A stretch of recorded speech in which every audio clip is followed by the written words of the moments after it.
This is the recording of my learner who is in grade 4. 10 in the morning at Mabuhay Elementary School. It's time to take a snack.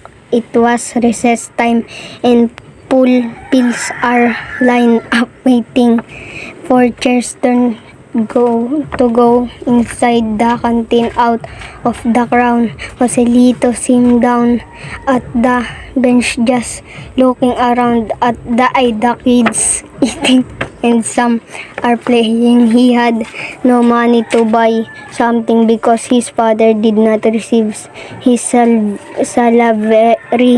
yet. His mother told him to have heavy breakfast for him to be full unit until lunch time. While waiting for the time to pass by, studently saw 50 pesos on the ground. He said to himself, if I spend this money, I will be able to have lots to eat for recess. But he know that it is not right things to do. She goes to their classroom and asks for help from advisor to find the owner of that money. It so happened that one his classmates, Irene, was crying at the corner of their classroom because she lost her money. Joselito asked Irene how much she lost. It's 50 pesos, said Irene. Joselito gave 50 pesos that he saw to Irene and said, I think it's yours, Irene. I was so thankful to and asked for a form application. She told Joselito to go the canteen with her and they shared snack for recess. Joselito was grateful that because of his honest he was able to enjoy his recess time.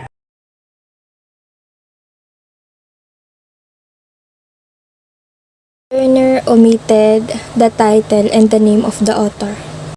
10 in the morning at Mabuhay Elementary School. The learner omitted it and he initially substituted at with in, then eventually corrected it on the second time. It's time to take a snack. It was recess time and pupils are. The learner insert and before pupils and mispronounce pupils at pupils. Line up waiting for chairs to go inside the canteen. He also omitted in and also mispronounced there as chairs. Out of the crowd. The learner initially mispronounced crowd as crown. Joselito sat down at the bench just looking around at the kids. He omitted s in the word seems and he substituted the with at the, then eventually corrected himself on the second time.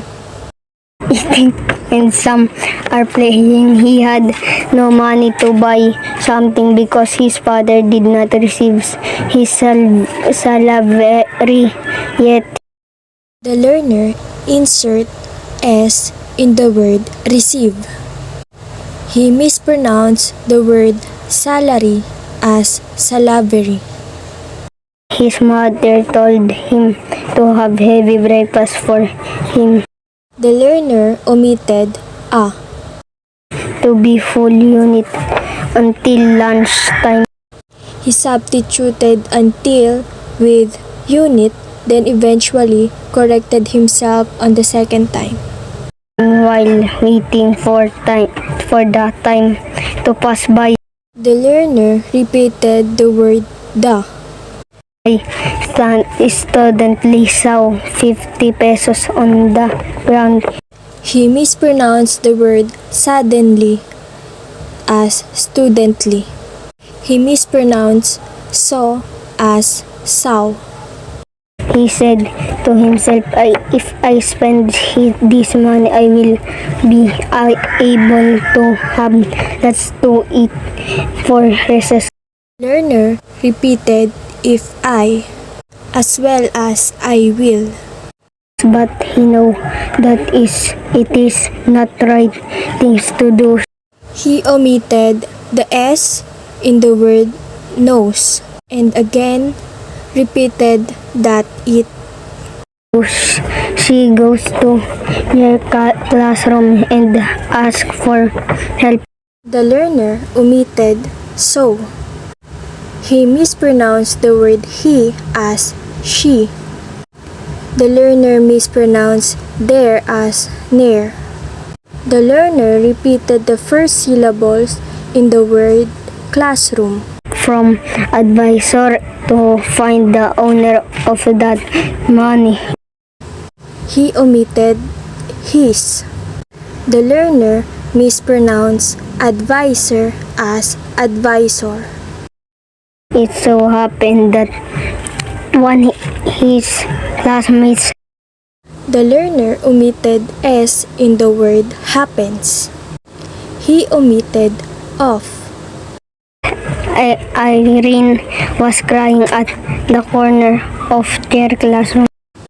The learner repeated the first syllables in the word Irene. Because she lost her money.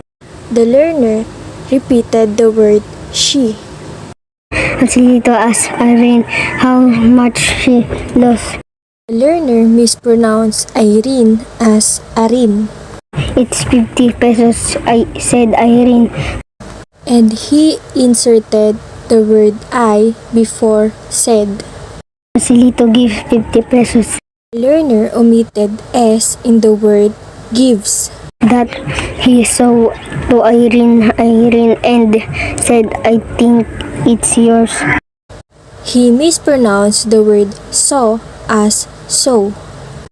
Irene, I was so thankful to. He repeated the word Irene.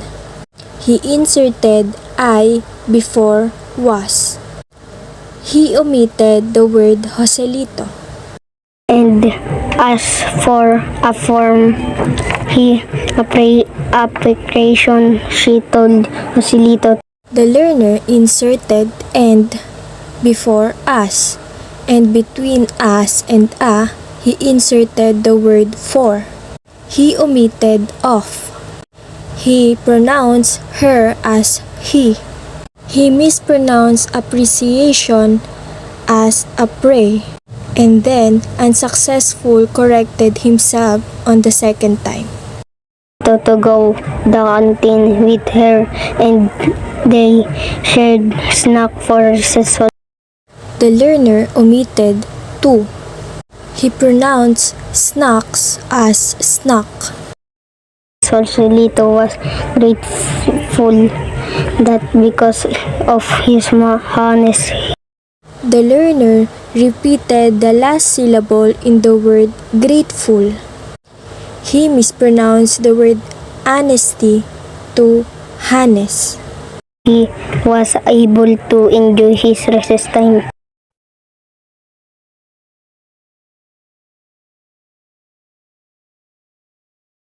This is the recording of my learner.